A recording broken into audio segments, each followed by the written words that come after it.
Fala pessoal, tá começando mais um episódio do Tudo Talk. Eu sou Álvaro Júnior. Eu sou o Lucas Anzolin. Redes sociais. @Tudo Talk, YouTube, Facebook, Instagram e TikTok. Acompanhem pelas redes sociais, se inscreva no nosso canal no YouTube, deixe seu comentário, mande no direct, conversa. A gente gosta de conversar pelas redes sociais. A gente adora se comunicar. Reposta lá no Instagram, que a gente compartilha também. Sugestão de pauta, sugestão de convidados, feedbacks. Manda tudo para nós lá. Pode mandar que a gente interage. A gente gosta mesmo, né, Adoramos. Adoramos. Comentários lá tudo, a gente curte, enfim, é bem interativo. Retransmissão. Rádio Cidade Jundiaí, 730 AM. E o nosso apoio de hoje... Xprevent, vamos ver se tá na tela. Cadê o QR Code? Tá. Não, esse é o nosso ainda. Quase. Cadê? Quase. Aê, gente. Então quem quiser aí fazer um contato com eles sem compromisso algum, eles são uma das maiores corretoras aí de plano de saúde do interior de São Paulo. Entra lá já no QR Code, daqui a pouquinho a gente passa o serviço deles para vocês. E agora o nosso QR Code também para você que quiser e puder apoiar o canal, é muito importante, qualquer valor, qualquer coisinha ajuda. É só contribuir, QR Code na tela e também na descrição do vídeo tem lá o nosso Pix. E o assunto hoje é muito importante. Assunto muito importante. Hoje nós vamos falar sobre autismo, que é um assunto que ainda gera muita dúvida, muitas polêmicas, né? Tem muitos mitos em cima desse assunto. Muitas dúvidas, né? Então é bom a gente esclarecer para o pessoal. Com certeza. E para falar desse assunto, temos duas convidadas especialíssimas. Então temos uma neuropediatra, que é a doutora Mirella Senise, e uma mãe de autista, que é a mãe do Rafa, e também esposa de autista, que é a Camila Fernanda Martins Versuri. Sejam bem-vindas e desde já obrigado pelo convite. Obrigada pelo convite.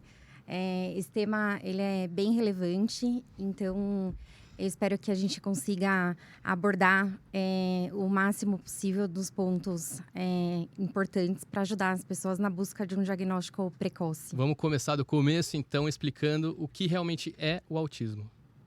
O autismo é um transtorno do neurodesenvolvimento que ele é feito a partir de alguns critérios diagnósticos que vão envolver dificuldade na comunicação social, dificuldade na interação, então as crianças podem ter atraso na linguagem e a presença de comportamentos estereotipados e interesses mais restritos. Então, são crianças que têm movimentos repetitivos ou que no começo ali da vida apresentam andar na ponta do pé, uma brincadeira menos simbólica, né? Ou tem uma brincadeira que não tem o imaginativo junto, ou faz brincadeira com muitos padrões. Então, alinha, empilha brinquedos. Mas o autismo, ele pode se apresentar de uma forma muito variável mesmo. Então, é comum que as pessoas se confundam muitas vezes. Porque, às vezes, as pessoas têm uma ideia assim, bom, todo autista anda na ponta do pé, meu filho não anda na ponta do pé, então ele não é autista. E isso não é uma verdade. Então, dentro de uma gama extensa de sinais e sintomas que podem estar presentes, a gente precisa ter alguns que vão causar prejuízo, né, na interação e na comunicação, e a presença desses outros critérios diagnósticos que vão envolver esses interesses mais restritos, os hiperfocos, né, e as alterações sensoriais que muitas vezes estão presentes. O autista, ele apresenta todas essas características ou pode apresentar uma e outra não? Você pode apresentar uma e outra não. O que você precisa para poder fechar o diagnóstico é ter prejuízos. Então, um prejuízo significativo na interação e na comunicação. E a presença desse outro critério que vai envolver ali a presença de interesses restritos, hiperfocos e alterações sensoriais. E essa avaliação, ela é comportamental ou ela vem através de exames? Explica um pouquinho sobre isso. O diagnóstico ele é clínico, então muitas vezes a família até procura a gente no consultório e pergunta, olha, você não vai pedir nenhum exame, mas isso não é necessário para fechar o diagnóstico. Então, a análise, ela é clínica. A gente normalmente faz, então, a consulta com o neuropediatra, envolve uma avaliação multidisciplinar, então, que vai ser composta normalmente por uma neuropsicóloga, uma terapeuta ocupacional e uma fonoaudióloga. Então, existem testes padronizados que a gente utiliza para poder fechar esses critérios, né, com uma base científica, para que esse diagnóstico não seja subjetivo. E então a realização de exames, tomografia, eletroencefalo, não é necessária. A gente pede apenas em alguns casos muito específicos. E uma entrevista já é o suficiente para sair com o diagnóstico ou não? Então, normalmente, a gente não fecha esse diagnóstico numa primeira consulta. Então, o que a gente faz é uma suspeita diagnóstica e aí a gente pede essa complementação, porque o correto é que esse diagnóstico seja feito com uma equipe multidisciplinar, que aí vai envolver pelo menos 4 profissionais, né? O médico e esses outros 3 profissionais no apoio e na identificação dos prejuízos aí em cada área. E a partir de qual idade começa a apresentar essas características que os pais podem falar, opa, prestar atenção? Não existe uma idade mínima, tá, para isso. E os estudos, eles mostram que a partir de 14 meses, você pode fechar já esse diagnóstico com muita segurança. Nossa, bem novinho. Bem novinho. E em crianças, assim, com meses, a gente já consegue identificar algumas características, né? Então, normalmente, com 14 meses, já é possível fechar e com bastante segurança. Fala um pouquinho mais desses prejuízos, né? Que você falou na questão da interação, enfim, do comportamento, porque às vezes tem muitos pais em casa, né, que vê o filho com uma certa dificuldade, mas não associa que pode ser o autismo, né? Às vezes entende que é uma outra coisa ou não dá a devida atenção, né? Então fala um pouquinho para que os pais possam olhar para as crianças e falar, poxa, pode ser melhor levar no médico, melhor levar, né, enfim, para uma consulta.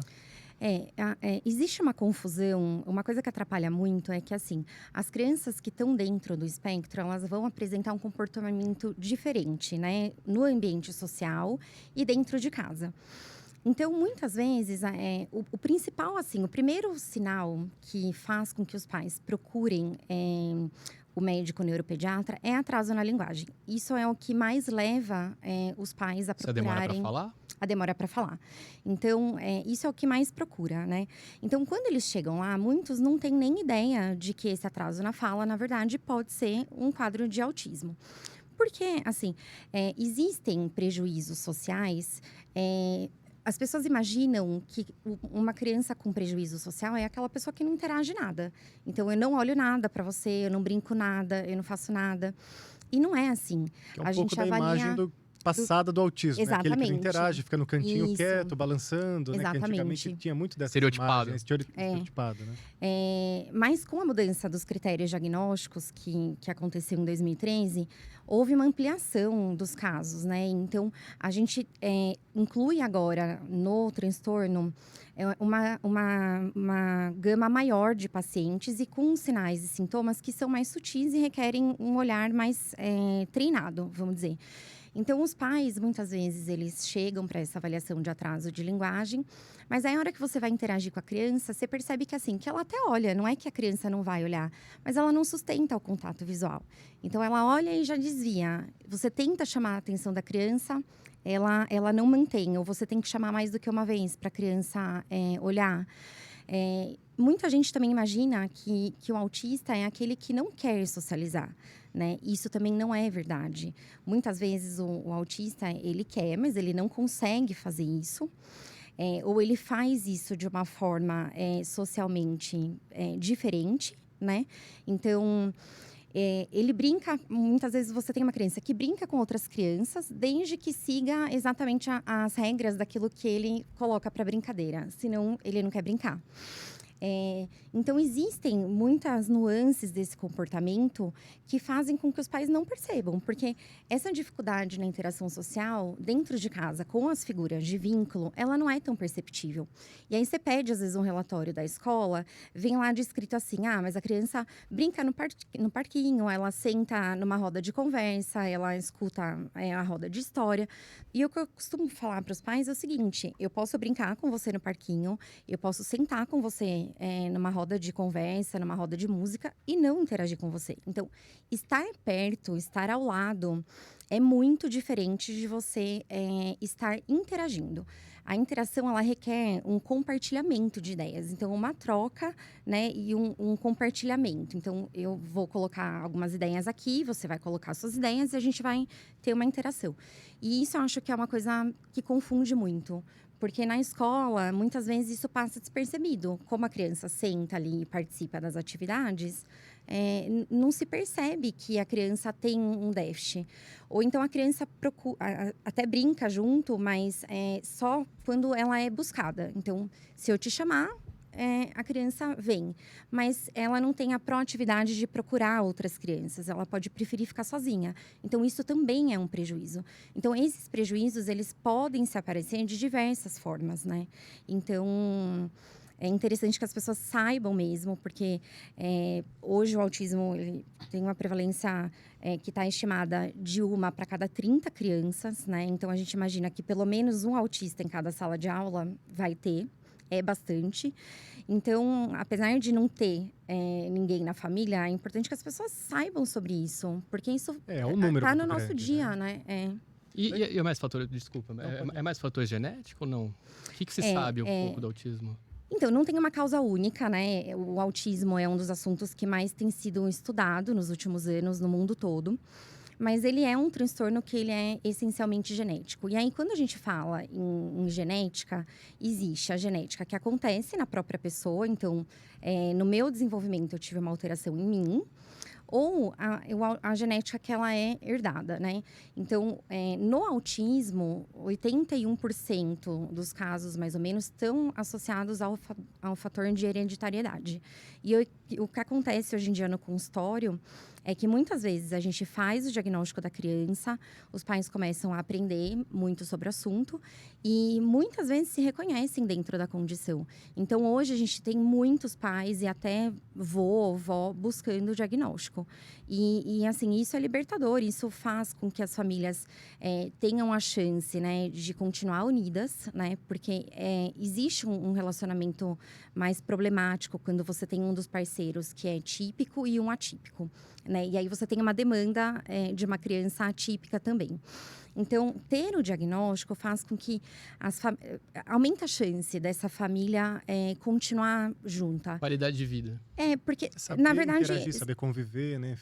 E porque o índice de separação e divórcio nessas famílias é muito alto, né? Então, isso faz com que você tenha uma chance de ressignificar aquilo que você espera do parceiro, entender que seu parceiro, de repente, deu uma resposta mais direta, mas ele não está sendo grosseiro, né? Que o afeto, ele pode ser demonstrado de outras formas e não só daquela forma convencional. Então, a gente começa a entender isso de uma outra forma, né? Que eu acho que isso é muito importante. E até, assim, os pais que buscam também servem como um referencial para o próprio filho, né? Um referencial mais adequado, né? E tirar um pouquinho aí essa ideia pré-concebida da maioria de quadros muito comprometidos, assim, de pessoas com muitas limitações. Antes de ir para a mãe aqui, ainda queria falar desses números, né? Porque, pelo que eu vi, afeta mais meninos, homens. Isso. Existe uma prevalência de 4 meninos para uma menina. Não se sabe ao certo ainda por quê, mas é uma prevalência maior em meninos. Mas eu acho que esse número ele não está totalmente correto, porque as meninas autistas, elas vão melhor socialmente. Então, elas têm uma maior habilidade de socialização. Normalmente, elas têm hiperfocos que fazem mais sentido quando a gente pensa numa mulher adulta. Então, gastronomia, artes. Então, elas têm hiperfocos que não chamam tanto atenção.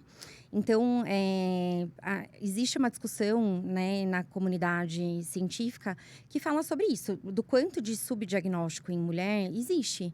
Porque é mais difícil de você fazer um diagnóstico em mulheres. Você falou do espectro. Isso a gente pode entender como graus de complexidade dentro do autismo? A gente não usa graus de complexidade, né? Leve, moderado ou grave. A gente fala em níveis de suporte. Então, o autismo, ele vai ser nível de suporte 1, 2 e 3, sendo que o 1 seriam os autistas que são funcionais, né? Que já têm independência, mas que precisam de uma orientação, um apoio maior ali, às vezes, para fazer um gerenciamento financeiro, para se organizar, para conseguir manter relacionamentos no trabalho, relacionamentos afetivos. E o nível 3 são as crianças que precisam de um suporte substancial, né? Normalmente com crianças que têm deficiência intelectual associada, muitos não verbais, e que vão precisar ali de suporte em todas as áreas da vida. Agora, uma coisa interessante que vale pontuar é que a gente caminha dentro do espectro. Então, você pode, por exemplo, ser uma criança que inicialmente foi diagnosticada como um nível 3 de suporte, mas que teve um diagnóstico precoce e fez uma intervenção adequada, e você passar para o nível 2 e depois para o nível 1, que é o que a gente quer. Né? E da mesma forma, você pode ter crianças que às vezes são nível 1, e se a família não buscar tratamento ou achar que esse leve não é nada, né, que não merece atenção, você agrega dificuldades, você vai crescendo, você vai tendo comorbidades que se associam a isso. Né? E a maioria tem mesmo, as pessoas do espectro, 80% vão ter pelo menos 2 comorbidades neuropsiquiátricas ao longo da vida. E você vai ter uma criança que vai ser cobrada ali, então passa para a adolescência e para a vida adulta, com necessidades de interações mais complexas. E aí você não consegue, né, gerenciar isso. Então passa uma impressão de que o autismo está piorando ao longo do tempo. Então você pode ter esse nível 1 que não tratado, num outro momento vira 2. E ele muda de nível também para pior. Então, isso acontece. Então, a gente fala que a gente caminha dentro do espectro entre os níveis de suporte. É interessante isso, né? Porque às vezes a gente ouve, né? Ah, é autista severo, é isso? É 1, é 2? Eu ouvi até 10 já, né? 10, esse eu não sabia, não, né? Porque é muita confusão muita que as pessoas fazem. Então, é importante mesmo ter essa elucidação e entender que o suporte é fundamental. Por isso, o diagnóstico, né? Exatamente. O suporte, porque assim... muitos autistas são muito funcionais, eles falam perfeitamente, têm total autonomia para as atividades do dia a dia, então para tomar banho, para se alimentar, trabalha, é casado. Mas assim, se você pensar nessa pessoa morando sozinha, por exemplo, você vai entender que ela não tem condições de fazer um gerenciamento de finanças, ali não consegue fazer isso de uma forma adequada. Ou na vida adulta você tem dificuldade em terminar faculdade, não para em emprego, porque os autistas, né, às vezes eles têm uma dificuldade em ser mais flexíveis com algumas coisas, né? Então, o nível de suporte 1, ainda assim, causa prejuízos importantes, né? Então, a gente não fala que é leve, porque não é leve para quem convive com isso. Não é leve para uma mãe, não é leve para uma esposa. Então, a gente procura não usar esse termo, né? Porque você minimiza uma problemática que é muito impactante no dia a dia, que causa exaustão, né? E que muitas vezes é invalidado pelo entorno, porque são limitações invisíveis. Então, as pessoas tendem a não respeitar aquilo que elas não enxergam como limitação. E eu costumo falar que o autista nível 1, que é o leve, é o que mais sofre. Porque ele tem o cognitivo preservado ou acima da média, ele tem total noção do que está acontecendo no seu entorno e ele não é respeitado nas suas dificuldades, né? Porque o autista 2 e 3, ele já tem comportamentos que são mais visíveis, né? Que você já entende que tem alguma coisa errada e as pessoas têm mais tolerância, né? Mais tolerância, mais compaixão. Agora, o autismo nível 1, você é visto como uma pessoa que é mimada, como mal educada, é fresca. Então, eu não vou comer, não vou comer nada verde. Que frescura, falam, né? Tira esse verde do prato e come. Não é frescura. Isso pode causar um sofrimento muito intenso para essas pessoas. Então, o autista nível 1, ele acaba sofrendo demais. E aí, se a gente for pegar também os dados que dizem sobre, né, sensação... Eles têm uma sensação de não pertencimento mesmo. E aí... muitos deprimem e aí eles têm uma taxa de 9 a 10 vezes maior de ideação suicida em pessoas com TEA nível 1, né?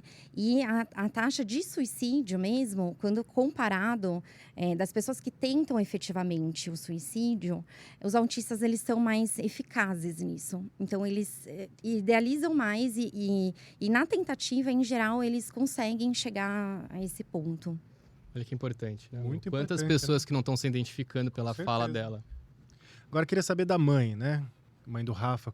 Quantos anos tem o Rafa hoje? O Rafa tem 7 anos 7 hoje. anos? 7. E quando você percebeu, quando você levou ele para médico, foi enfim? bem precoce, porque quando eu tive ele já nasceu especial, porque ele nasceu loiro de uma mãe parda e todos já notavam ele diferente, já perguntavam por que ele era loiro. E foi quando me pediram uma foto dele, porque ele era uma criança que chamava muito a atenção. E eu falei, olha, eu vou tirar uma foto amamentando ele para me guardar esse momento. E eu vi que o Rafael, ele não olhava para mim, ele não interagia, né, no momento daquele mãe e filho, bebê, né? Ele olhava para cá. E certa vez eu tinha lido um artigo que em bebês é uma característica muito forte para autismo essa questão do não interagir com a mãe naquele momento, mãe e filho, do amamentar. E eu cheguei e falei para o meu marido aquele dia, fiquei tão nervosa, esperei ele chegar do trabalho, falei, olha, o Rafael, nessa foto, não está olhando para mim. Ele não está interagindo. Eu acredito que o Rafael possa ser autista. Ele imagina, porque ele olha para a gente. Então, assim, o contato visual do Rafael sempre foi baixo, né? Desde pequenininho. Então, aí acendeu a primeira luz de alerta. Com 8 meses, eu falava assim para ele, fala Peppa. Ele, Peppa, só que era só repetição. Não era aquela comunicação funcional. Ele pegava a minha mão ou de um adulto para levar para o que ele tinha interesse, para o objeto de interesse. Então, a gente achava muito bonitinho passar o carrinho e ficar olhando a rodinha. Ele não estava brincando de forma funcional. O Rafael, ele estava olhando a rodinha girar. Aí, quando começou a ficar mais evidente, quando ele virava de ponta cabeça e girava. Aí, eu cheguei a conversar com as pediatras dele, né? Falei, olha, o Rafael não fala. O Rafael, ele não atende o nome. Aí elas falavam assim, é porque ele é filho único, é normal o menino até 2, 3 anos falar em monossílaba, é porque ele não vai na escola, é porque vocês mimam ele. Como ele tem muita infecção auditiva e de garganta, pode ser um déficit de processamento auditivo. Isso ele já tinha mais ou menos 1 ano e 6 meses. Foi quando eu falei, olha, para a pediatra, eu quero uma guia, né? Porque até então eu não tinha conhecimento sobre o assunto muito, né? Para passar com um neuropediatra. Ela falou assim, ele é muito novo. O seu convênio não vai autorizar. Eu falei, eu não quero saber se o convênio vai autorizar. Eu quero o que é melhor para o meu filho. Então, assim, foi até a pediatra que indicou a doutora Mirella, né? E a gente, assim, tinha uma busca muito grande. Eu comecei a ler sobre o assunto. E na minha cabeça eu achava que era uma enfermidade, que ia ter um tratamento, alguma coisa, que aquilo ia passar. Só que as pessoas têm uma ideia errada. Isso é uma condição. A pessoa vai levar para a vida toda, né? Isso faz parte dela. Não tem como tirar isso dela. Então, quando eu cheguei na doutora Mirella, na minha cabeça eu achava que ela ia olhar para o Rafael e falar assim, o que eu queria ouvir, é o que todo pai atípico quer ouvir. Seu filho não é autista, o seu filho não tem nada. Então, quando eu cheguei lá, eu chorava muito, né? E ela fez os testes, como ela já explicou aqui no Rafael, né?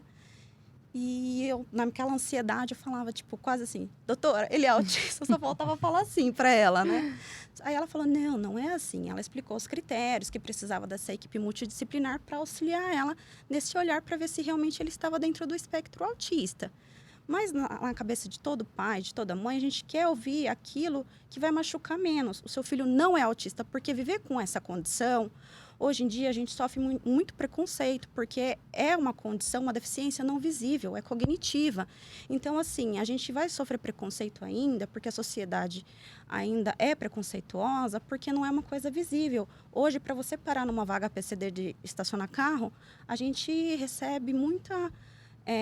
questionamento para filas. Mas por que você tá? Quem que é deficiente? Eu já cheguei para Santa Catarina, no Beto Carreiro, e me falarem assim, olha, você não pode estacionar seu carro aí porque tem a plaquinha e vocês não são cadeirantes.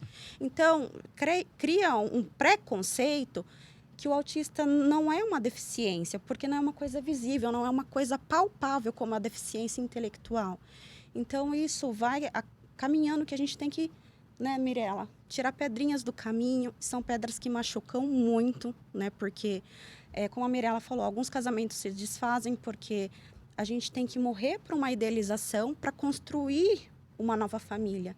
Uma família que vai ser divergente, uma família, como a Mirella fala, que foge dos padrões, que a gente tem que encontrar a nossa felicidade. Não é aquela família de comercial de margarina que vai ser tudo perfeito, não.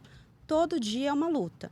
Hoje mesmo já foi para vir para cá, porque acontece alguma coisa, a gente tem que mudar toda a nossa rotina.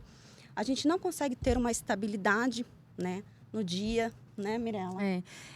Na verdade, assim, uma coisa interessante que acontece no consultório é que as mães, elas normalmente fazem uma busca que é muito solitária. Muita. Então, assim, as mães levam muitas vezes né, querendo ouvir isso, né, claro, mas nem sempre é o que eu posso falar, né? E eu tento sempre falar isso com muito carinho, né? Chocar, né? Enfim. E aí, muitas me falam, olha, doutora, então não é coisa da minha cabeça, né? Não tô procurando pelo em ovo, né? Porque, assim, meu marido não queria que eu trouxesse. A minha família tá falando que eu tô procurando pelo em ovo. Então, assim, além de você identificar coisas diferentes no seu filho, é uma busca extremamente solitária.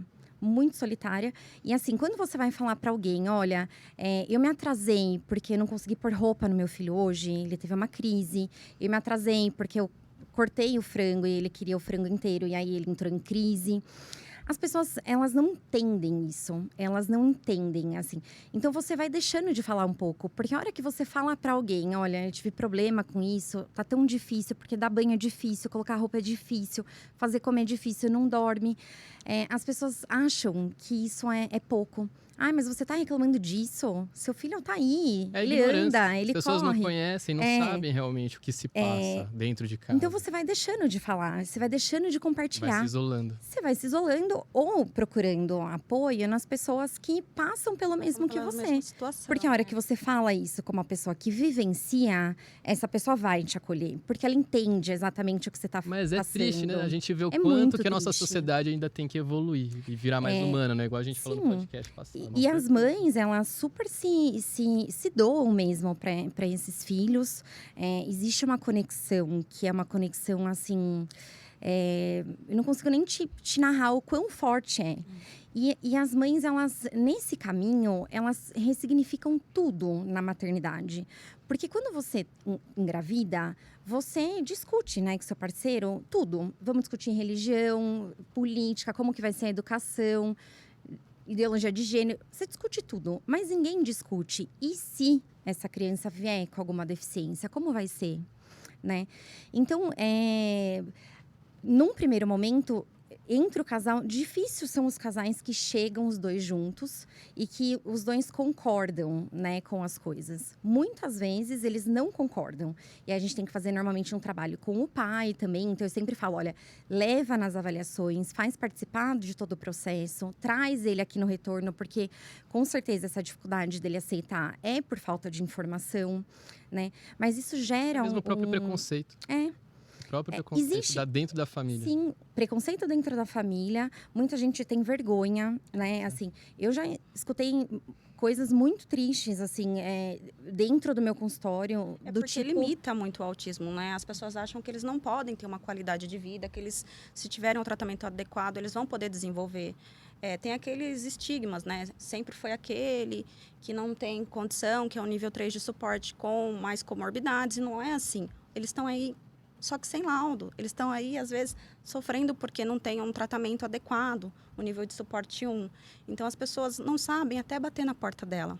O autismo, qualquer deficiência, né, doutora? E aí, assim, a maternidade atípica, ela acaba impondo, assim, uma solidão, sabe? Porque, assim, são pessoas que têm medo. Então, dificilmente você vai ter alguém da família que vai falar, olha, deixa essa criança comigo, deixa eu dormir aqui, né? Eles têm medo, porque assim, não sei como vai ser, se a criança está em crise, o que eu vou fazer e tal. Então, assim, a própria família se envolve muito pouco, tá? A grande maioria. Claro que temos exceções e eu acho maravilhoso isso. Mas, assim, a mãe, ela fica tão esquecida. Ela deixa de fazer o que ela gosta, ela se… Não é só a criança. Não é só a criança. A família precisa estar junto, realmente, né? Uma rede de apoio, Sim, né? É o que a maioria não tem. A maioria não tem. Não tem. Vira um processo muito exaustivo. E você sabe que essa semana a gente teve, né, o Dia das Mulheres. E eu, no consultório, eu passei antes de chegar lá e comprei alguns chocolates. Eu falei, hoje eu vou presentear as mães dessas crianças. E foi tão legal, porque no final da consulta, eu dei um bombom e falava, olha, parabéns pelo Dia das Mulheres. Eu nunca vi tantos sorrisos sinceros, do tipo, nossa, ela tá me olhando. Porque Você vê algo provavelmente tão essa simples. mãe, assim, ninguém lembrou dela, sabe? Porque assim, quando você vê essa mãe, você também não pergunta como ela tá. Você pergunta, e seu filho? Tá bem? Tá evoluindo? Ele começou a falar? Essas perguntas mesmo. Então, assim, ninguém Que soco na pergunta. cara da sociedade. Com Sim. certeza, né? A mãe fica Então, assim, totalmente isolada. é né? muito difícil. Muito difícil. Eles perguntam, né? Pra mim, sempre perguntavam.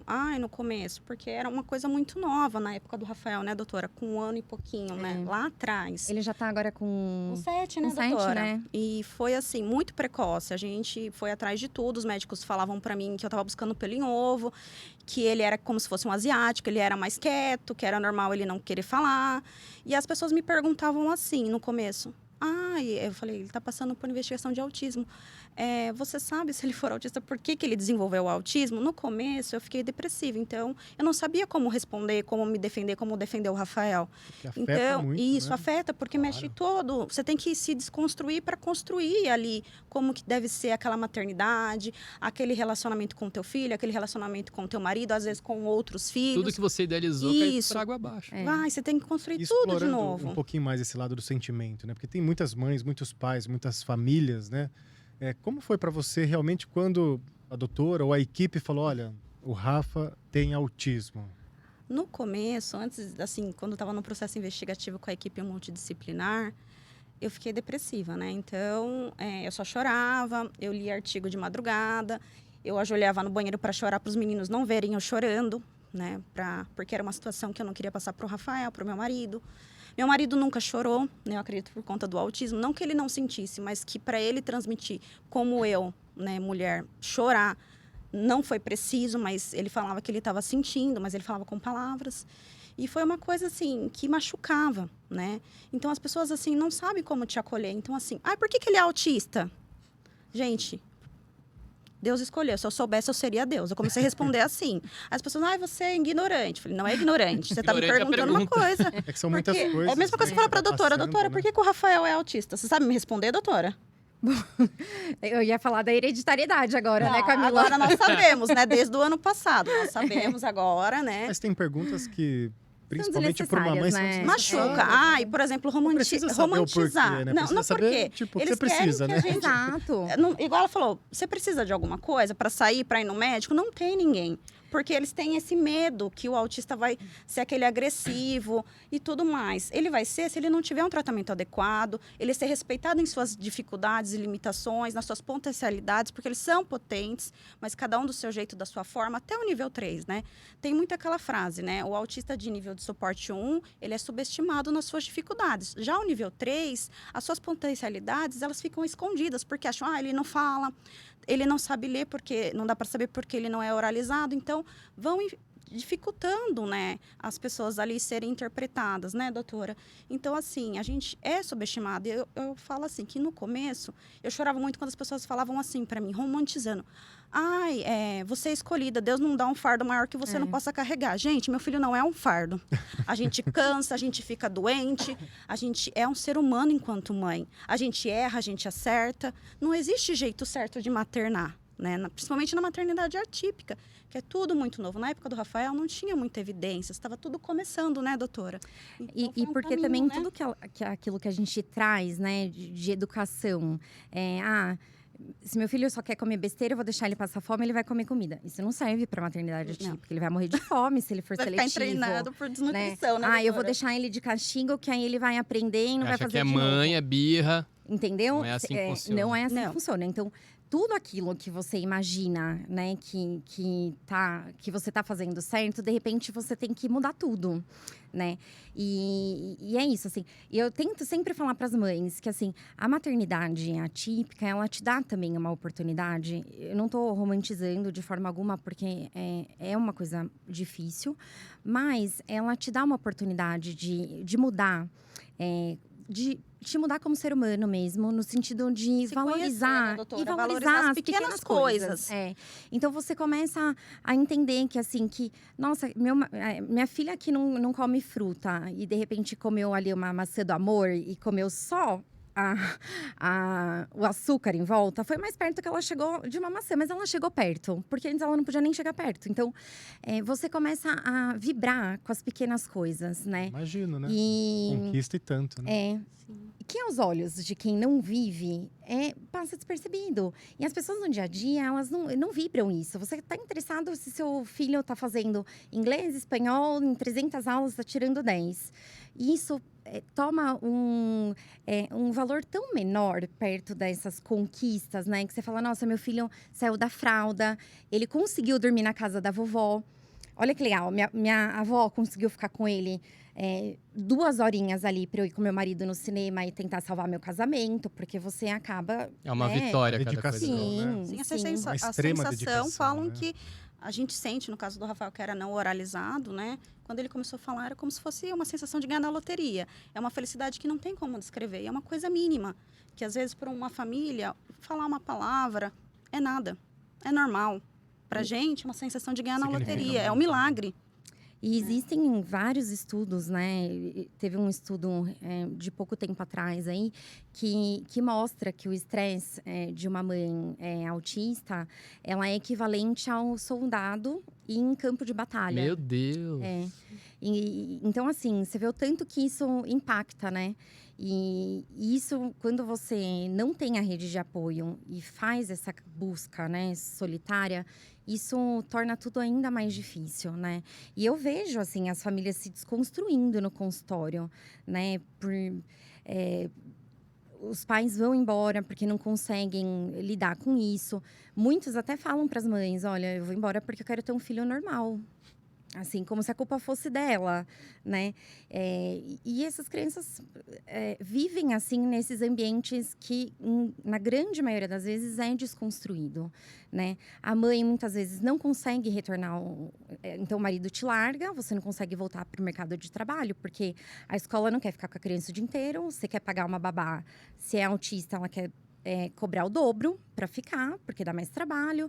Enfim, é uma coisa bem difícil. Dinâmicas muito complexas, muito né? complexas. Admirável mesmo. Depois a gente vai falar mais ainda dessa rede de apoio. Vamos só falar do nosso apoiador, aproveitando Júnior, o tema, falar de saúde. Cadê? Então, muda aqui o QR tela, Code muda 06. Isso. Aqui, gente, para quem não conhece, então, a Ex-Prevent é uma das maiores corretoras de plano de saúde do interior de São Paulo. Isso porque, Lu? Pós-venda de qualidade. Então, não é só vender, né, o plano de saúde, é dar a assistência depois que você comprou. Porque vender é fácil. Mais importante. Vender é fácil. É muito fácil. Atender bem, não. Hoje em dia, você compra pela internet e tal, mas e depois, né? O que você faz na hora que você precisar, na hora que der problema? Como a gente falou de guias aqui, né? E aí, como é que faz? Quando então, é uma dor de barriga lá, você vai ligar, eles vão te atender, o vão pós-venda fazer. da Ex-Prevent é sensacional, que fez ela crescer rapidamente e ser uma das referências do interior de São Paulo. E também né? para quem tem empresa aberta, não está satisfeito com o seu plano de saúde, está achando caro, eles são especialistas em redução de custo. Então aqui, ó, gente, vocês conseguem acessar através desse link, através do QR Code. Vai lá, conversa com eles, sem compromisso algum. Eles têm especialistas em redução de custo. Que para uma empresa garante a saúde da própria empresa, né? A manutenção tudo, com qualidade, Isso né? aí, é o Friso custo-benefício. sempre aqui, mas só em 2022 foi mais de R$1.200.000 que foram economizados, né, para os clientes. É bastante. Sem perder a qualidade de Exatamente. serviço, que é o Isso não é fácil, principal, gente. né? Fazer coisa barata a gente faz, mas com qualidade já Aí é mais difícil. já deixa para os especialistas. Então, conhece aqui Entra lá, a ó, Ex-Prevent o para QR você Code que na não conhece. tela, tem o link também na descrição do vídeo. Como o Júnior falou, faz lá o orçamento sem compromisso, entra lá com a sua empresa, compare, né? Você não precisa fechar, né? Mas compare pelo menos, né? Dê a oportunidade Isso aí. dessa conversa que com certeza não vai se arrepender. Vocês não vão perder nada, vão ganhar. Com certeza. Vamos voltar a falar um pouquinho da rede de apoio, né? Tanto a Mirella quanto a Camila, né? Já falaram dessa rede de apoio. Como que funciona essa rede de apoio? Assim, são mães que se encontraram por acaso? Tem algo estruturado? Tem grupos? Fala um pouquinho. Então, no começo, dentro, né, ali da minha vivência com o autismo, né, e o Rafael, a minha rede de apoio sempre foi meu marido, né? Até então, a gente não sabia do diagnóstico dele. E o do lado dos meus parentes, né? Meus irmãos, meus pais, as minhas avós, né? Então, eu sempre tive essa rede de apoio. Primeira rede de apoio, a família. A família. Ótimo. Né? Não é o que acontece com a grande maioria, tá? Quando vem o diagnóstico, né? A família se afasta. Justamente como a doutora já explicou. E se eu for ficar com ele, como que vai ser se ele tiver uma crise? Eu vou saber lidar? Vou saber contornar? Ele vai me bater? e criam ali estigmas que afastam, né, a convivência da criança com o familiar, né? E depois, né, de tanto alguns pais me procurarem, né, que eu acabei estudando bastante sobre o assunto, né, li artigos curtos, né, eu acabei criando um grupo de WhatsApp, que hoje tem em torno de quase 231 pais, né, que ali a gente troca experiências, a gente pergunta sobre médicos, sobre exames, a gente troca figurinha, como que está sendo a avaliação? Uma coisa que os pais também, eu sempre falo, gente, hoje que eu entendo, né, o Rafael deu um boom quando ele acertou com a equipe terapêutica, né, porque precisa ser um ABA verdadeiro, uma integração sensorial na parte de terapia ocupacional, a fono com o PEX, o PROMPT, que no caso do Rafa precisou porque ele tem também, além do autismo, a comorbidade. São as técnicas, Isso, os protocolos dos terapeutas. Isso. Tá. Que ele tem a apraxia da fala que foi necessário, né? Que ele tem como comorbidade, além do autismo, né? Ele tem a apraxia da fala, ele tem a hipotonia. Então, são coisas necessárias. O que eu falo para todos os pais? Tem parâmetros, né? Pelo DSM, né, doutora? Então, assim, não evoluiu em 3 meses, procura outro profissional, porque não é aquele que seu filho precisa. E ele precisa gostar do terapeuta e confiar. Porque se ele não confiar, o autista ele não vai se entregar e ele não vai evoluir, né, doutora? Porque eles precisam disso, né, nos níveis de suporte, para que eles tenham qualidade de vida. Então, assim, acabam que os pais, eles se isolam no começo, né? Eu me isolei, eu tive depressão, né? Através da sua experiência, então, esses pais chegaram até você montou esse grupo e vocês vão porque eu não conseguia responder individual. Essas experiências que vai fortalecendo todo mundo. É trocas, né? Trocas. E até para você desabafar sobre essas questões, que muitas vezes dentro da família não é entende. acolhida, né? Mas a rede de apoio que a gente fala para essas mães, normalmente é familiar mesmo. É porque os amigos, em geral, eles se afastam, né, nessa situação. Então, assim, o fato é que existe um reencontro que é muito duro com a sociedade depois que você tem um filho que talvez não atenda todas as expectativas que se cria. Então, você sai com os amigos, muitas vezes eles não sabem lidar com aquilo, então acabam fazendo coisas, né? Ou você vai no restaurante e o seu filho autista joga o arroz por todo lado, ou tem uma crise, você tem que ir embora no meio e deixar os colegas lá. Então, acaba que existe um distanciamento, tá? Mas a rede de apoio que a gente fala seria essa mais próxima mesmo, familiar, no sentido de você ajudar essa mãe para que ela consiga preservar a saúde mental. E nesse mesmo. sentido, que nem você falou das terapias, né, para criança autista, também tem esse conjunto de terapias que são oferecidas para a família ou isso é uma busca à parte? Não, assim, duas coisas, né? Assim, existe uma supervisão para os pais, mas é no sentido de uma orientação em como lidar no dia a dia com aquela criança.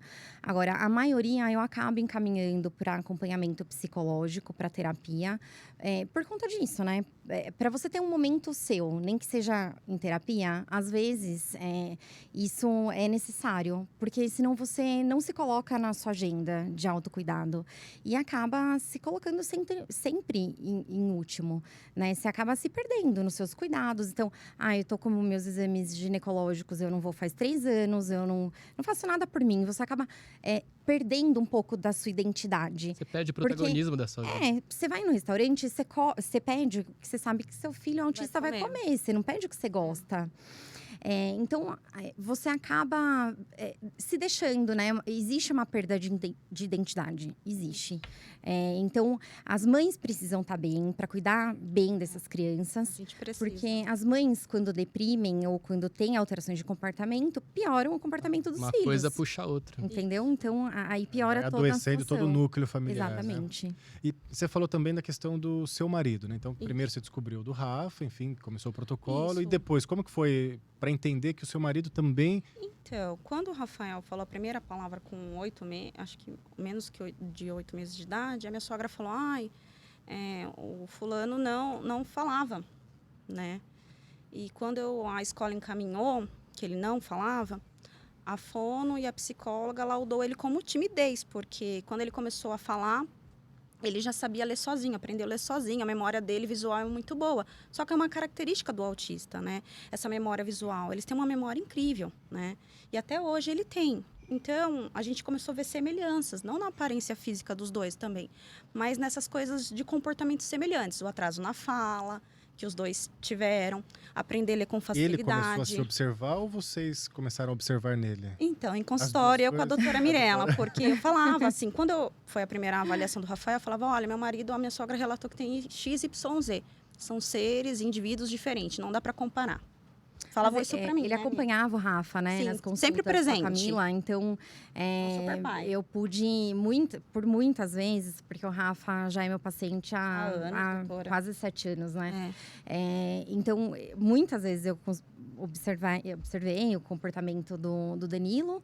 E aí, a gente, um dia, trocando ideia, e aí a gente falou, olha, Danilo, né, você não quer fazer sua avaliação e tal? E aí, ele topou, né, ele topou. De primeira vez, ele não quis, né? Ele falou que ele não precisava, que o que a gente precisava no momento era entender e ajudar o Rafael, que ele já tinha passado se ele for. Daquela fase de que precisa de nível de suporte. Só que as pessoas não entendem que hoje, uma pessoa que se caracteriza como dentro do espectro autista, a contagem para aposentadoria é menor, dependendo do nível dela de suporte. Então, aquele preconceito, como que na empresa eu, enquanto homem, vou aceitar que as pessoas falam, eu sou tipo um retardado, né? Porque eu estou dentro do espectro. Porque essa é a concepção de uma pessoa com autismo, né? Com deficiência intelectual. A incapacidade. Então, para o homem, para ele assumir, é muito difícil, tá? Então, até falei com a Mirella quando a gente foi para fazer os testes, falei, olha, ele não quer levar o laudo dele na empresa. Ela falou, não, Cá, tudo bem, aceita, porque é uma escolha dele. Eu falei, mas tem impactos, né?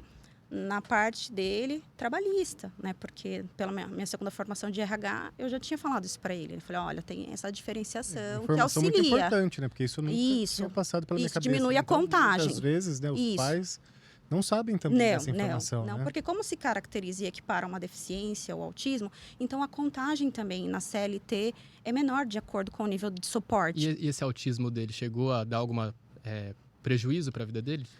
Não, hoje em dia não, mas ele demorou para falar, ele demorou para interagir, ele foi interagir quando ele entrou no Senai, porque então o laudo dele era timidez. Naquela época não se falava em autismo leve ou na síndrome de Asperger, né, doutora? Que foi o que ele se enquadrou hoje. Então ele é super funcional, ele tem noção, né, doutora, financeiro, ele tem uma memória maravilhosa, ele é da área de exatas. Então, assim, para ele, eu acho que foi libertador, mas ainda está ainda em fase de aceitação, né, doutora? Porque mas é um processo, né? Que bom que vocês estão juntos nisso, né? Sim, a gente conversa, né, doutora? Nós três, a gente entra em consenso. Ele é um super pai, um super marido. Então, assim, eu não tive dificuldade enquanto outras famílias têm nessa parte de aceitação, de se enxergar, né? Como ali o filho, que eu também posso ter algo, né?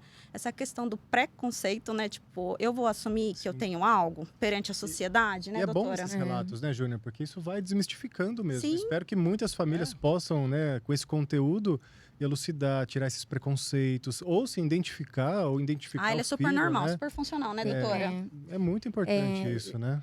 Eu vou fazer um adendo aqui, um reforço, porque assim, existe mesmo uma confusão quando a gente fala em autismo e as pessoas pensarem em limitação cognitiva. Então, quando a Camila falou, eu lembrei que isso é uma coisa importante, porque assim, às vezes a gente fala, olha, a gente vai investigar, vai ver se essa criança é autista, e os pais respondem, não, mas ela é super inteligente, ela sabe ler, ela sabe fazer um monte de coisa. Sim, o autismo ele é um transtorno que acomete o comportamento. Então, essa criança vai ter comportamentos diferentes daquilo que a gente espera para algumas situações, mas não o tempo todo. Grande parte desse tempo, a criança vai se comportar como uma criança de desenvolvimento típico apropriado para a idade. Que eu tenho um pai, né, que teve um diagnóstico recente de autismo e foi num parque com o filho e ele me falou exatamente isso. Falou, nossa, eu fui no parque e tal. E aí, quando eu falei que eu era autista e eu estava acompanhando meu filho, a mulher começou a falar bem devagar e alto. Ele falou, nossa, eu me senti...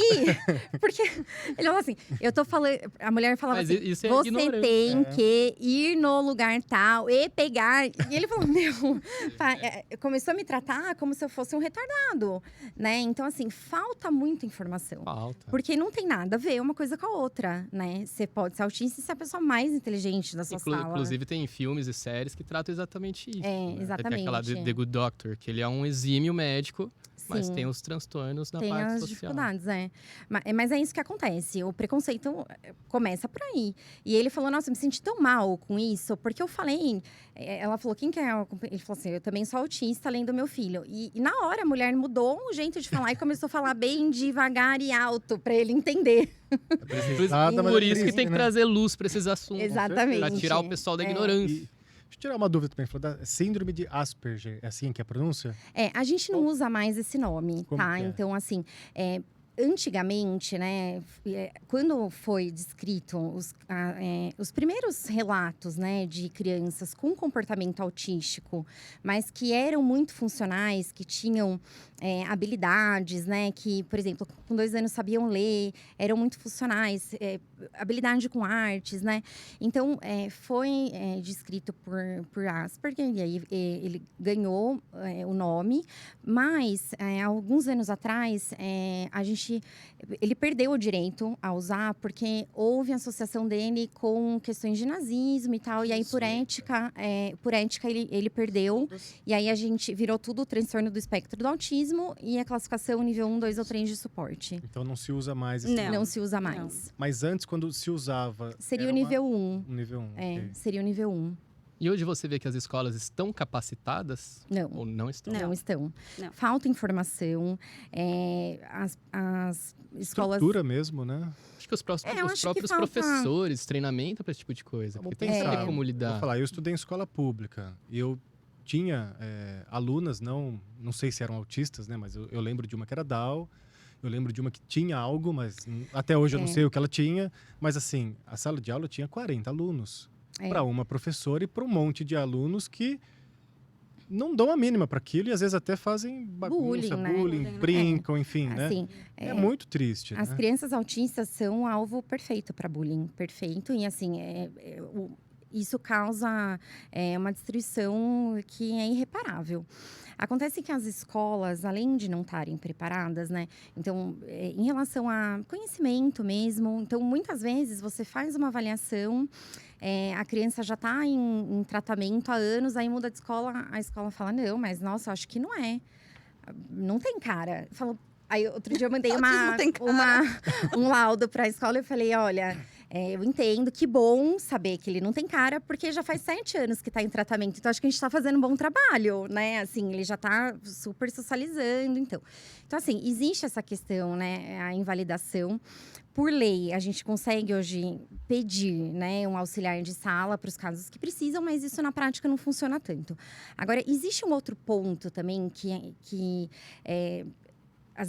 não é culpa da escola, mas existe uma pressão de muitos outros pais, né, de crianças normais, em cima disso. Então, outro dia tinha uma mãe falando, né, eu tive um problema com uma criança autista que acho que jogou o estojo e pegou na cabeça do outro.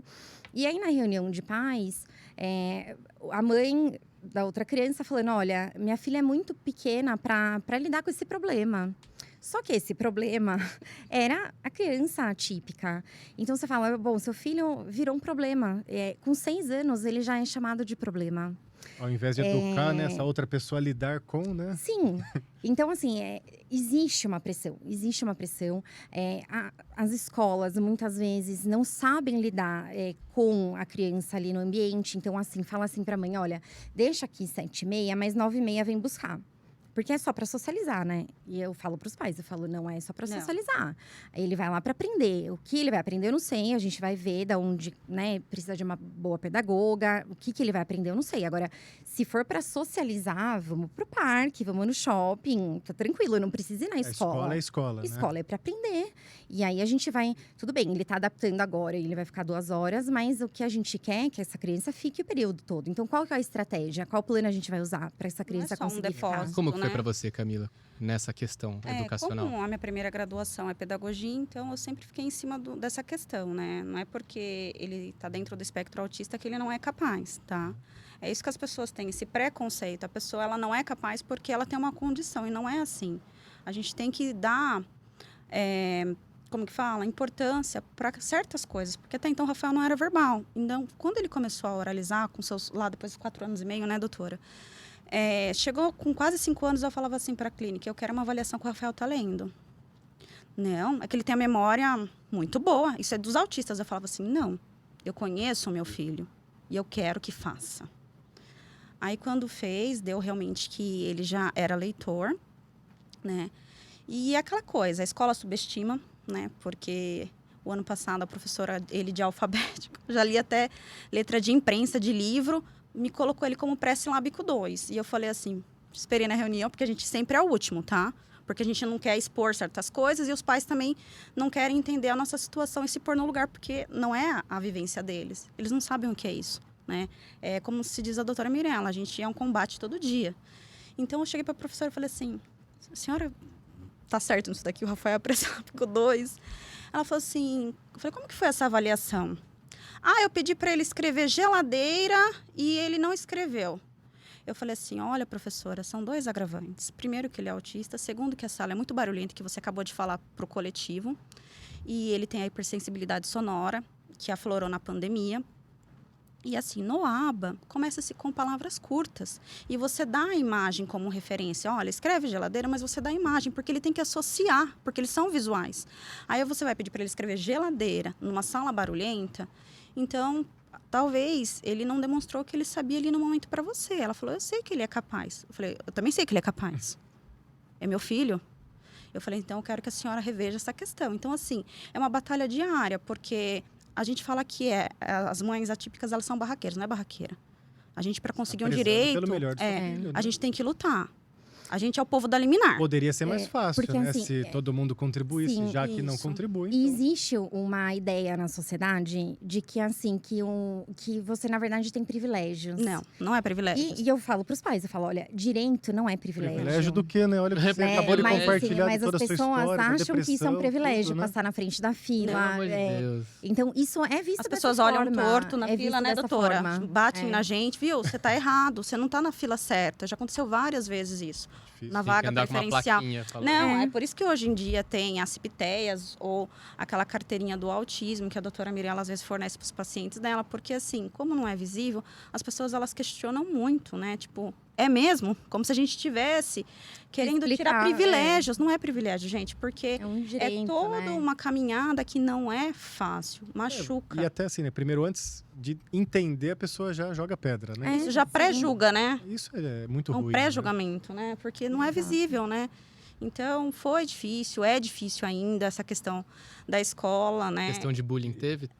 Pro Rafael ainda não, porque ele não consegue ainda expressar por meio da fala o que se passa, né? Ele tem a professora mediadora dele, ele tem a AT que acompanha ele, que é atendente terapêutico, né? Então, facilita muito essa questão. Então, eu vejo pelos relatórios e pela agenda que eu tive que fazer uma agenda adaptada. No começo, houve resistência da escola. Ah, eu não vou preencher. Eu falei, como você não vai preencher? Ele é uma criança não verbal. Não é porque ele fala que ele sabe se comunicar. Ele não vai me contar como foi a escola dele hoje, como foi o dia dele hoje. Então, assim, machuca, gente. Quando a gente vai na reunião e a criança vem ou na porta da escola, ai, meu dia foi assim, brinquei com o coleguinha tal, fulano me bateu, ou eu aprendi tal coisa. Não é a nossa realidade. Então, assim, as pessoas dificultam essa questão. Uma agenda adaptada só para ticar, que a gente já imprimiu, já deixou pronto para a escola, eles não querem. Assim, essa questão do bullying, né? Eu acho que ela é maior ainda para as crianças Na que são adolescência, autistas. né? Mas assim, ali no fundamental, a partir de 7, 8 anos, já fica bem forte isso. E o público maior é o autismo nível 1. Porque o 2 e o 3, já existe ali um respeito maior, vamos dizer. Agora, o que acontece com o autista nível 1, né? As pessoas não veem nada ali, mas são crianças que, apesar de muito inteligentes, têm dificuldade, por exemplo, em entender uma metáfora, entender um duplo sentido, entender uma figura de linguagem. Então, você fala, nossa, hoje eu tô com a cabeça na lua. Um autista pode ser que ele olhe para você e fale assim, não, sua cabeça tá aqui, não faz São sentido. literais. Eles são São literais. literais. Então, às vezes, você é a pessoa mais inteligente da turma, só que isso numa rodinha de amigos, todo mundo fala, cara, você é muito burro, como que você não sabe isso? Né? Então, você vai minando ali a autoestima dessas crianças. E nessa busca, né, porque eles já começam a entender que existe uma dificuldade ali em manter vínculos, e eles acabam fazendo qualquer coisa para ser aceito. E eles têm dificuldade em perceber os sinais sutis de risco social. Então, por exemplo, Ah, eu vou ser seu amigo, dá um soco na parede. Vai lá e rasga o caderno da professora para ser meu amigo. E os autistas, muitos fazem isso. Porque eles não têm maldade, porque eles querem ser incluídos, porque eles querem ser amigos, né? Então, assim, é um problema muito sério. É um problema muito sério mesmo. E isso causa impactos pro resto da vida. E dessa parte educacional, vou fazer a pergunta, mas sintam-se no direito de não responder se não quiserem. A respeito das salas especiais que de vez em quando volta o assunto, volta na mídia. Se quiserem, vocês acham que é mais funcional, não é funcional? Quiserem dar opinião, ok. Se não quiser, também entendo, porque às vezes é polêmico. Eu acho que as salas especiais, elas só são adequadas para casos muito específicos. Então, vamos supor assim, ó, eu tenho uma criança de 11 anos, que é um autista severo, não verbal, que não consegue ainda sentar e que usa fralda. Eu não posso colocar essa criança numa escola regular, porque Ela vai sofrer. não tem quem vai trocar a fralda dessa criança. Muitas vezes os pais vão em casa, voltam no consultório e falam: olha, minha filha tá assada porque foi para a escola, ficou meio período e ninguém trocou ela. E às vezes a criança tem 5 anos, imagina uma criança de 10. Então, assim, eu acho que é legal para alguns casos específicos. Agora, a vida toda, nós aprendemos através de modelos de comportamento. Tá? Isso de uma forma não consciente. Então, a vida toda a gente é mais ou menos uma mistura dos comportamentos que a gente tem no nosso entorno. Então, a ideia de você colocar também a criança numa sala regular é você dar o estímulo adequado e a oportunidade de você copiar o comportamento que é esperado para aquela idade. Sim. Então, isso é importante. Muitos pais até começaram a perceber os seus filhos durante a pandemia, porque o que aconteceu? Então, os autistas leves que tinham o modelo, né, e que copiavam e que camuflavam, na pandemia perderam essa referência. E aí mudaram totalmente o comportamento, né? Fala, nossa, mas ele não era assim, acho que ele tá depressivo por causa da pandemia. E, na verdade, pode ser também, mas não foi isso. É porque o modelo foi cessado e agora a criança é o que ela é. Interessante isso. Evidencia. Sim, fica muito mais claro, muito mais evidenciou nítido. muita coisa, né, doutora? Uhum. Tá E aí falando. você perde a rotina, né? Isso piora o comportamento muitas vezes pro autista, né? Mas essa questão de tirar esse modelo foi uma coisa que na pandemia, e acho que com os pais prestando mais atenção nos filhos, ficou muito mais evidente. É interessante, né, essa Sim. parte. Acho que é importante deixar os contatos para quem se interessou, se identificou aí um pouquinho, quer fazer um diagnóstico, ou mesmo, né, para as pessoas Mostrar que precisam qual de o caminho apoio. buscar, né? Com quem, E o qual apoio caminho, também. O apoio, Eu né? achei muito interessante esse grupo de WhatsApp que você tem para ajudar também as pessoas que se identificaram e estão sofrendo sozinho. Ah, sim, porque sozinho, difícil, muito difícil. Para mim foi difícil. Eu não tinha ninguém com a mesma realidade do que a minha, então, como a doutora falou, para falar num grupo de amigos ou com os parentes, tipo, esse assunto, para mim eu acho que ele é normal. Você tá buscando pelo em ovo. Porque aquele lá de nível de suporte mais 3 é mais evidente do que o moderado com o nível 1 a 2, né? Então, o nível leve pro moderado. Então, a rede de apoio é para essa troca, porque às vezes a gente se encontra ali, né?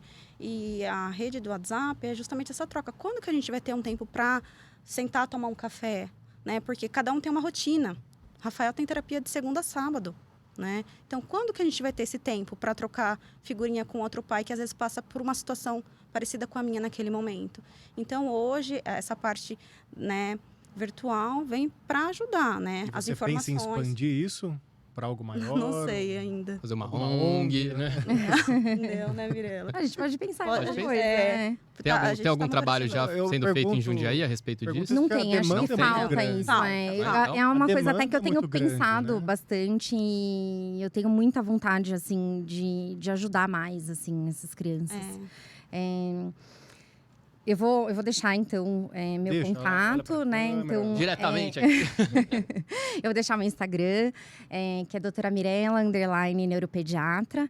E aí eu queria deixar, assim, se eu pudesse dar um conselho, né, para esses pais, eu diria o seguinte: confie no seu desconforto. Se você acha que tem alguma coisa errada, procura ajuda, procura uma avaliação de um especialista. Uma outra coisa, não existe nenhum atraso no desenvolvimento que seja por preguiça. A criança não demorou para andar por preguiça, ela não demorou para falar por preguiça. Não. Todos esses atrasos precisam ser investigados. Nenhuma regressão de comportamentos já adquiridos pode ser aceito. Então, a criança falava mamãe, não fala mais mamãe, dava tchau, não fala mais tchau. Isso tem que ser investigado. E não tenha medo de buscar o diagnóstico. O diagnóstico né? não é sentença. Tenha medo de ser negligente, de não dar a oportunidade dessa criança de uma forma precoce, onde você tem Faz uma a resposta diferença, né, muito doutora? boa, ter uma intervenção adequada. Então, não tenha medo do diagnóstico. Acho que e desconfie no seu desconforto. E enquanto você não estiver confortável, procure outras opiniões. Olha que forte que ela falou. Diagnóstico não é sentença. Assim, não é. porque não é. É só qual é o melhor É uma caminho para orientação. seguir. É um rumo. É uma pra o que você vai orientação, seguir, né? né? O diagnóstico vem só para ajudar a gente, né? No meu E caso, sem veio pra diagnóstico, ajudar, você Pra não sabe o ajudar. que faz, né? Sim, então, tendo um Pra saber diagnóstico... como lidar, né? Isso permite com que tudo seja feito de uma forma mais fácil. Você garante o tratamento adequado, você sabe Qualidade de vida, né? por onde andar, né? Porque as pessoas têm esse... E o Tem que que eu, procurar um profissional. sim, e o que eu Sim, sempre né? falo a Camila sabe que eu falo isso, que eu falo que assim, que a felicidade não mora nos padrões. A felicidade, ela mora na possibilidade da gente ser quem somos, né? Então, permitir ser e dar a oportunidade do outro ser aquilo que é, né? se Então, encontrar, né? isso... Eu acho bonita essa frase que ela fala, eu sempre menciono, né?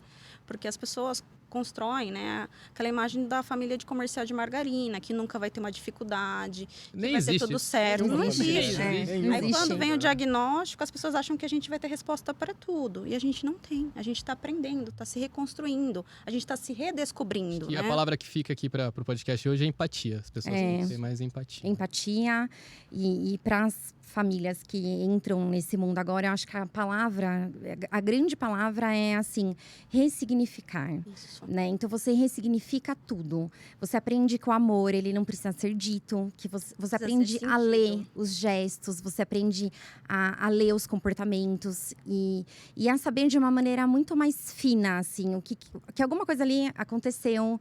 Meu filho, ele fala, mas ele não verbaliza. Então, aconteceu alguma coisa na escola, eu tenho certeza, porque tá diferente. Mas é isso Né? que a doutora Então, falou. é ressignificar mesmo. Porque o Rafael, quando ele não era verbal, eu falava assim, Rafa, aonde está o dodói? Coloca a mão aonde está o dodói. E ia fazendo. E aonde ele colocava a mão no meu corpo, eu podia ir no PA, que era lá que estava a enfermidade no corpo dele. Aí meu marido só. falava assim, você é louca, você vai chegar lá, os médicos vão falar assim, como que você sabe que é essa enfermidade que o Rafael tá? Porque ele colocou a mão no seu corpo.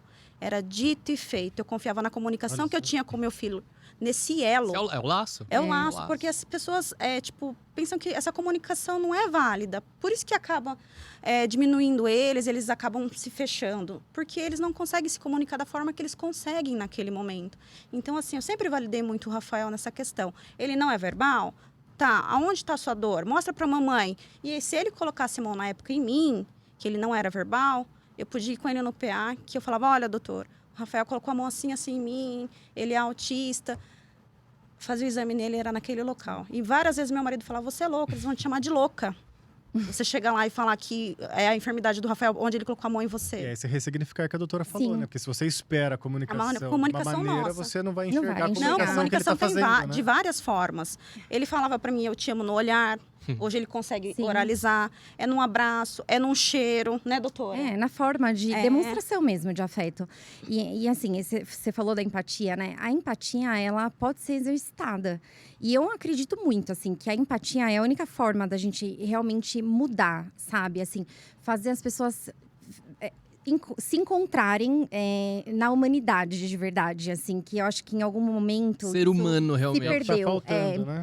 E falta muito. E assim, existe um amor na maternidade atípica que faz parecer fácil aquilo que não é no dia a dia.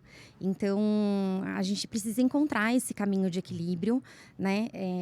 Não romantizar, a gente não está Isso. romantizando isso, não é isso. Mas é que é possível você ser feliz, você… É mais leve, né? É uma família neurodivergente, né? E- Diferente, né, do E esperado. o né? amor tem esse poder, né? De transformar aquilo que é muito difícil numa coisa mais fácil. As pessoas até olhavam para mim, no começo até outros pais atípicos. Ai, você fala do assunto ou você traz a maternidade de uma forma leve, não é ser leve. Para chegar nesse ponto que eu tô hoje, foi necessário subir alguns degraus. Eu tive depressão, eu sofri, eu chorei, eu abri mão de tudo, da minha vida profissional para me dedicar para ele. Eu tive que reorganizar o casamento, um tempo para mim, que demora, né, doutora, para a gente conseguir esse equilíbrio. Então, assim, são coisas que levam esse tempo. Porque o que acontece? Até você entender na sua cabeça que não é um bicho de 7 cabeças, que não é uma sentença, que você vai ter que batalhar. O que vai vir no futuro pertence a Deus. A gente tem que construir e viver um dia de cada vez. Na minha cabeça, eu chorava muito porque eu falava assim, o que será do Rafael o dia que a gente vier faltar? Né? Aí meu marido falava, não, a gente tem que viver o hoje. O futuro pertence a Deus. É esse Deus que a gente serve, é esse Deus que a gente vai depositar a nossa confiança. Então, a gente vai trabalhar hoje para o Rafael. O que vai vir por lá vai pertencer a Deus. Então, essa questão da gente querer construir já o futuro do nosso filho, se um dia a gente vier faltar, porque ele tem essa condição que é dentro do transtorno do espectro autista. Então, cria-se muito essa barreira, né? Então, os pais falam, você fala... Até os médicos, às vezes, falam para mim, você fala com leveza. Não é com leveza. É que para a gente chegar nesse patamar, a gente começa a entender já certas se curou, coisas. na verdade. Tudo né? que você já Processo. passou, do seu processo, das suas questões. A gente Hoje se você encontra, consegue né, Mirella? compartilhar, né?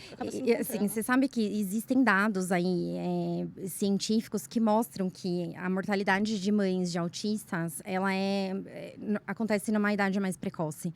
Justamente por isso, porque você acaba se deixando de lado, não faz tantos exames, tem pouco tempo para se cuidar. E, além de tudo, então, se morre mais cedo. E as mães têm muito medo de morrer, porque existe uma preocupação constante de... Poxa, ninguém vai entender ele como eu entendo, ninguém vai aceitar ele do jeito que ele é. Como que ele vai se virar? Quem vai cuidar? Né? Então, o cuidar de quem cuida fácil. pra gente é difícil, né, doutora? Esse momento pra gente, a gente entender que a gente precisa também se cuidar, porque se a gente tá bem, a gente consegue cuidar dele. Mas até a gente entender esse caminho, leva-se um tempo, né? Então, as pessoas falam, não é que eu falo com leveza, é que a gente acaba se encontrando e a gente vai vendo que dá para ser feliz do nosso jeito diferente. Que há, sim, qualidade de vida, que há potenciais, que nem toda família é igual e nem é para ser igual. Cada um tem que ter seu jeito, o seu padrão, como a doutora fala, e encontrar a sua felicidade. A hora que você encontra, vai ter dificuldades como qualquer um, mas a gente vai seguindo, a gente vai vencendo essas barreiras, com fé em Deus e vai levando, né, doutora? E a hora que você encontrar uma mãe de autista, que você, antes de chamar ela de guerreira, porque às vezes ser guerreira é a única. Então, porque às vezes é a única opção. Eu falo, chama essa mãe, pergunta se ela tá bem, oferece um café e um cafuné. A única porque opção é ser forte, muitas né, vezes ela tá exausta e ela quer ter um momentinho dela. Acho que é isso. Não fale para ela que ela é escolhida por Deus, que ela é guerreira, porque isso pergunta machuca se precisa de alguma muito. ajuda, então. Uma rede de apoio, né? Porque um papo legal, né? Porque às vezes a gente precisa também conversar sobre outras coisas. Até a gente entender que dá para equilibrar o assunto, não precisa ser só autismo, leva-se um tempo, acolhe aquela mãe, aquele pai. Porque às vezes é a realidade dele, é o que ele está sofrendo no momento, né? Não é a sua realidade, mas é a dele. Isso machuca de uma forma que não tem, né? Como mensurar, como a doutora falou. Então, a gente precisa. Então, assim, no começo eu chorava muito quando os outros falavam assim, Deus não dá um fardo maior que você não pode carregar. Ele deu porque sabe que você é capaz. Você é guerreira. Gente, a gente não tem opção. A nossa única opção é ser forte para aquele momento. Mas a gente vai ficar enfermo, a gente vai errar, a gente vai acertar. Não existe jeito certo, né? Então, a gente vai se reconstruindo, né, doutora? Se reencontrando, né? Se ressignificando, né? Então, é isso que é o maternar, né? Atípico, não existe jeito certo, existe o seu jeito. E o amor dentro da própria família, ele vai sendo demonstrado de outras formas. Então, quando uma avó, por exemplo, vai receber um neto que é seletivo alimentar e fala assim, eu fiz isso pra gente comer e pra ele eu fiz tal coisa, que é o que ele… que ele come, né? come. Você entende que, assim, essa avó ama tanto e ela faz tanta questão da presença que ela se preocupa com isso, porque sabe que é difícil, né? Comer fora não é fácil. Então, você vai e aí você pensa, bom, o que meu filho vai comer? Vai ter coisa para comer? Não vai? Vou ter que ir embora com fome.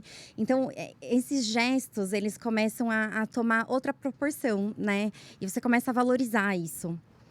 Que programa, hein? Que papo hoje, hein? Muito lindo. Bom. Mensagens maravilhosas, lições. Essa mensagem chegue para muitas pessoas, para muitas pessoal deixar de ser ignorante, ter mais empatia. Nós aqui já foi uma aula, né? Para tirar amor. esses preconceitos, para que a gente possa tratar mesmo, né? Porque muitas coisas é ignorância da nossa parte, né? Então, muito bom tanto o lado da doutora quanto o lado da mãe, né? E juntar esses dois lados é fundamental para que a gente consiga ter esse olhar mais amoroso, mais caridoso até, né? Mais humano. Mais humano, É. que falta realmente, né? E tomara mesmo que chegue para muitas pessoas, né? Muito obrigado, meninas.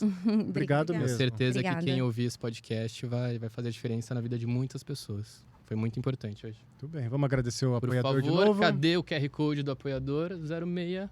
Aí, agradecer novamente então a Xprevent. Vai lá, gente, faz uma cotação com eles, sem compromisso Sem algum. compromisso, entra lá que você não vai se arrepender. QR Code tá aí Nosso na tela. Pix, Nosso Pix, aí, também na tela. quem puder e Aí. quiser ajudar, qualquer valor já é o suficiente. Redes sociais, Redes sociais, Instagram pode Tudo Talk e o resto, @Tudo Talk. Facinho, manda lá sua mensagem, sugestão de pauta, sugestão de entrevistado, manda que a gente adora interagir. isso aí. Bora lá? A gente se vê no próximo programa. Beijo. Beijos.